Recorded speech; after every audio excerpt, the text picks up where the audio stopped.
Hey everyone, it's Carissa Wiley at sprinkledwithglitter.com. Thanks for joining me today. Today I'm sharing how you can use your basic shape dies to create your own custom DIY stencils. These are great for ink blending, stamp masking, or even adding glitter paste or embossing paste to your card projects. Now for this project, I'm going to be featuring the new Folk Floral Stem product suite. That is a mouthful, which includes the options for stamp, hot foil plate, layering stencils, and a coordinating die. So today I'm going to actually just use the hot foil plate along with the coordinating die.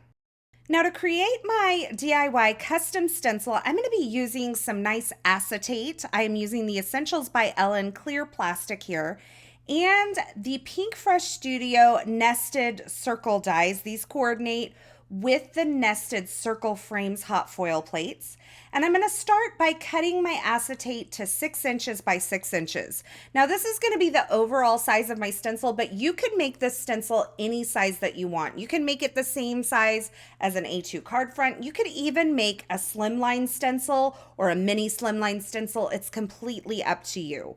But I think 6 by 6 is a great size. So you can see I have my square of acetate here. Like I said, this is a pretty heavyweight acetate. And I'm going to place this onto a piece of black cardstock so you can see me working on this acetate. I'm sorry for the reflection, but that's just the way it is.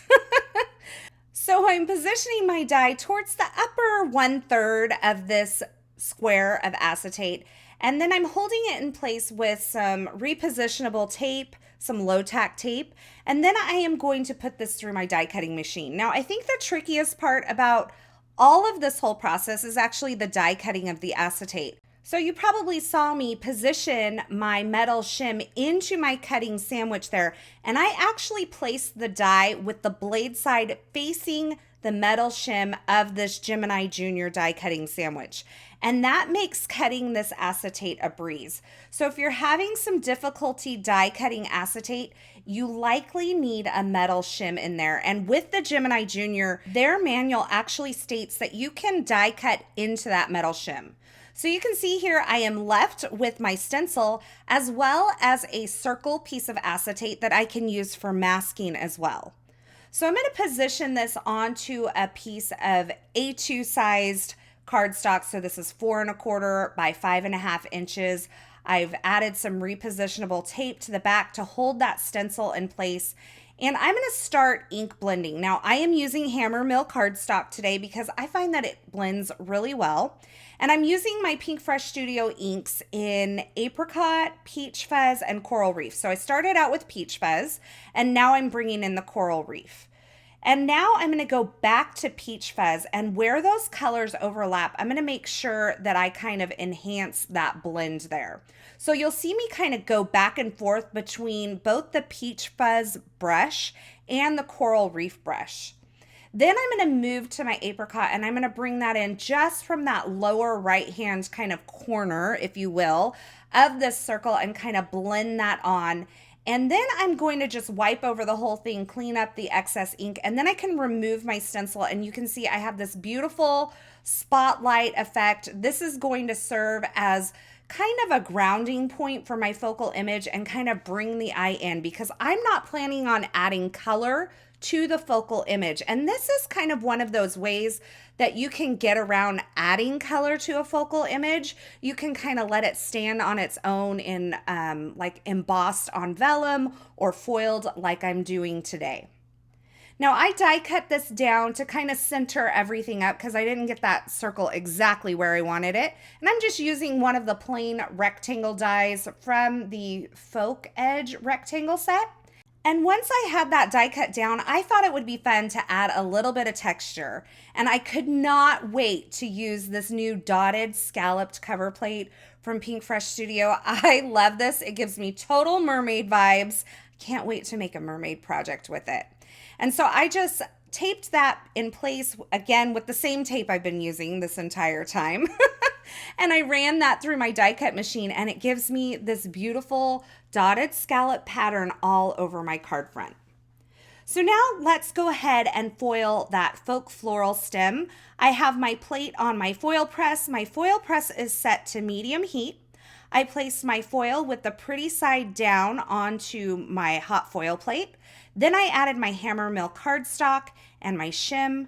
I set my timer for a minute, and once that timer went off, I removed the platform from the base and ran that through my Gemini Junior, and I have this beautiful foiled image. So gorgeous. And when you die cut this, there is just something about the curvature of this stem and the daintiness of it. It is so beautiful. So I'm aligning the coordinating die and I'm holding it in place again with that same tape and running it through my die cut machine. Now, in addition to this foiled floral stem that I'm using today that I'm die cutting here, I'm also going to use this die to die cut some plain white heavyweight cardstock 3 additional times. I'm going to layer these up to create some dimension behind this delicate floral stem so that it really has some weight to it and that I don't have to put adhesive behind that thin little stem of it and kind of the delicate flowers and leaves that are to the side. So I have 3 additional white die cuts here. I'm adding liquid glue to the top of the first one and stacking another one on top. And then I'll add liquid glue to the top of that and add a third die cut to my stack. And I'll finish my stack off with the foiled stem. Now, I wanted to say, I realize not everybody is on the hot foiling bandwagon, and that's totally fine. You could recreate this card with the coordinating stamp set, and I have that linked below in the description as well. You could heat emboss this in gold on vellum or even on white cardstock and create a beautiful card project as well. You would just follow these same directions, but instead of the process of hot foiling, you're going to heat emboss that image instead. I would, if you're going to use this on cardstock rather than vellum, I would recommend cutting out those additional die cut shapes to add a little bit of weight to this on the front of your card and add some dimension. I think that dimension just really brings a lot of life to a card. So now that I have all of these stacked up, I'm going to bring in the background that I created earlier, and I'm going to add some liquid glue to the back of my die cut stack here. And I'm going to position it onto my card front. Doesn't that look beautiful? Do you see how that stenciled area really brings your eye into the focal image of that floral stem? I think it is so beautiful. And the curvature of that floral stem really kind of wraps around the base of that circle. It's so beautiful. This would be beautiful covered in glitter paste as well, but I didn't want to go, too overboard. So I took my card front and adhered it to a top folding A2 size card base, and now I'm adding my sentiment, and I hot foiled this sentiment onto some vellum using the fancy script hot foil plate set from Pinkfresh Studio. This looks gorgeous on vellum. I tried several different sentiments, and this is what I came up with. I love how the vellum doesn't take up a lot of space on the card, if you get what I'm saying. It kind of allows that circle and that floral stem to remain the focus of the card, but I still have that beautiful foiled sentiment there without it being too heavy and weighty. So I'm finishing this card off with the brand new clear iridescent drops from Pinkfresh Studio. I have them in that beautiful brass tray, which I absolutely love.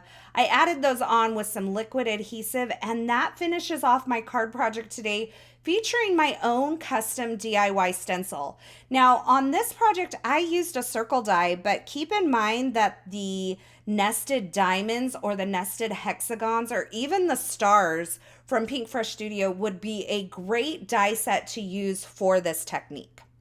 As always, I will have links to the featured products used in this project in the description at YouTube. So if you're looking for something in particular, be sure you check there.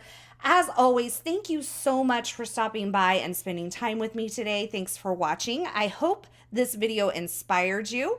If you enjoyed this video and this project, be sure to give this video a thumbs up. And don't forget to subscribe and turn on the notifications here on this YouTube channel so you don't miss any of the paper crafting and card making video tutorials shared here.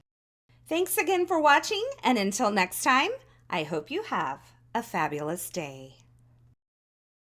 Hey, thanks for sticking around to the end. You know, if you've made it this far, you are one of my favorites. If you want to subscribe to my channel, go ahead and click the button on the left side of the screen. And here's a couple more video tutorials I thought you might enjoy.